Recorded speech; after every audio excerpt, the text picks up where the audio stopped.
नमस्ते। अच्छा, जो कोई भी भारत में ऑनलाइन कंटेंट बनाता है या शेयर करता है, उनके लिए एक बहुत बड़ी खबर है। सरकार ने कुछ ऐसे नए नियम लागू किए हैं जो सोशल मीडिया इस्तेमाल करने के तरीके को हमेशा के लिए बदल सकते हैं। तो चलिए समझते हैं कि ये सब क्या है। सोचिए, हम लोग रोज कितने YouTube वीडियोस, Instagram रील्स या Facebook पोस्ट शेयर करते हैं, है ना? या फिर कई लोग तो अपना खुद का कंटेंट भी बनाते हैं। तो अगर ये सब ऑनलाइन एक्टिविटी किसी की भी जिंदगी का हिस्सा है, तो ये जानना बहुत जरूरी है। सरकार ने डिजिटल दुनिया के लिए कुछ नए नियम बनाए हैं और इन्हें समझना अब सबके लिए अहम हो गया है। सवाल ये उठता है कि ये सब अचानक से क्यों हो रहा है। इसका जवाब एक शब्द में है, डीप फेक। जी हाँ, वही टेक्नोलॉजी जो किसी की भी नकली वीडियो बना सकती है, जिसमें वो कुछ भी कहते या करते हुए दिख सकते हैं। और ये अब एक बहुत ही असली और खतरनाक प्रॉब्लम बन चुकी है। और ये बात सच में सोचने वाली है कि जब देश के प्रधानमंत्री तक डीप फेक से नहीं बच सके, तो फिर एक आम नागरिक की क्या बिसात है। हमने देखा है, प्रधानमंत्री के एआई से बने वीडियोस हों या फिर एक्ट्रेस रश्मिका मंदाना का वो वायरल वीडियो, ये सिर्फ कोई मजाक नहीं है। नहीं, ये घटनाएं हमें दिखाती हैं कि ये प्रॉब्लम कितनी सीरियस हो चुकी है। तो जाहिर है, इस बढ़ते हुए चैलेंज को देखते हुए सरकार को कुछ तो करना ही था। तो उन्होंने कदम उठाया है। जो हमारे मौजूदा आईटी रूल्स हैं, उन्हें अब अपडेट किया गया है और इसमें कुछ नए बदलाव लाए गए हैं। और इनका खास मकसद है एआई से बनने वाले कंटेंट के बढ़ते असर को रोकना।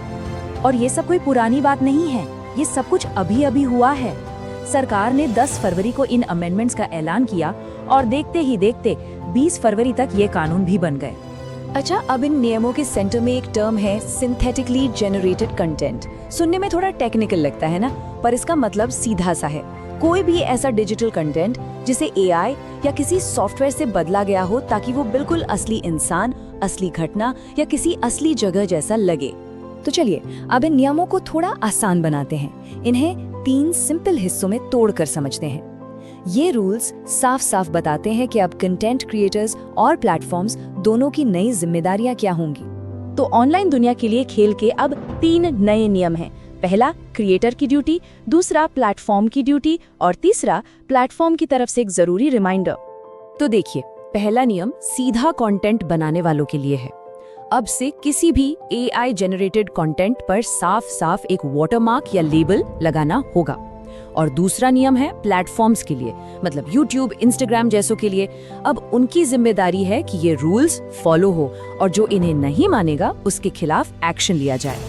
और तीसरा नियम भी बड़ा इंटरेस्टिंग है। अब हर 3 महीने में सभी सोशल मीडिया प्लेटफॉर्म्स को अपने सारे यूजर्स को एक पॉपअप नोटिफिकेशन भेजना होगा। इसमें उन्हें कंटेंट से जुड़े इन नियमों की याद दिलानी होगी। मतलब अब कोई ये नहीं कह सकता कि उसे पता नहीं था। अब एक और बहुत ही जरूरी बात, इन नए रूल्स में एक नो गो जोन भी है। मतलब कुछ ऐसा कंटेंट है जो इतना ज्यादा खतरनाक माना गया है कि उस पर एआई का लेबल लगा हो या न लगा हो, कोई फर्क नहीं पड़ता, वो पूरी तरह से बैन है। और इस नो गो जोन में बहुत सीरियस चीजें आती हैं, जैसे कि चाइल्ड सेक्सुअल अब्यूज से जुड़ा मटेरियल, अफवाहें फैलाने वाले नकली डॉक्यूमेंट्स, किसी की आवाज का डीप फेक ऑडियो या फिर हथियार या बम बनाने के तरीके बताने वाला कंटेंट। ऐसा कुछ भी पोस्ट करने के अंजाम बहुत संगीन होंगे। तो सवाल ये है कि इन सब का हम सब पर क्या असर पड़ेगा। सीधी सी बात है, भारत में सोशल मीडिया की दुनिया अब पहले जैसी नहीं रही और ये समझना बहुत जरूरी है कि ये बदलाव असल में है क्या। तो इसका सबसे बड़ा टेक अवे क्या है? यही कि अब जिम्मेदारी सिर्फ यूजर की नहीं है। अब से कंटेंट बनाने वाले और बड़े बड़े टेक प्लेटफॉर्म्स दोनों ही नुकसान पहुंचाने वाले एआई कंटेंट के लिए कानूनी तौर पर जवाबदेह होंगे। और ये एक बहुत बड़ा शिफ्ट है। और ये सारी बातें हमें एक बड़े सवाल पे लाकर खड़ा कर देती हैं। ये रेगुलेशन है या ओवररीच? मतलब ये जरूरी नियम है या जरूरत से ज्यादा दखलंदाजी? एक डिजिटल सोसाइटी के लिए सही बैलेंस आखिर है क्या? ये एक ऐसा सवाल है जो ऑनलाइन सेफ्टी और फ्रीडम ऑफ स्पीच के भविष्य के बारे में हमें सोचने पर मजबूर करता है।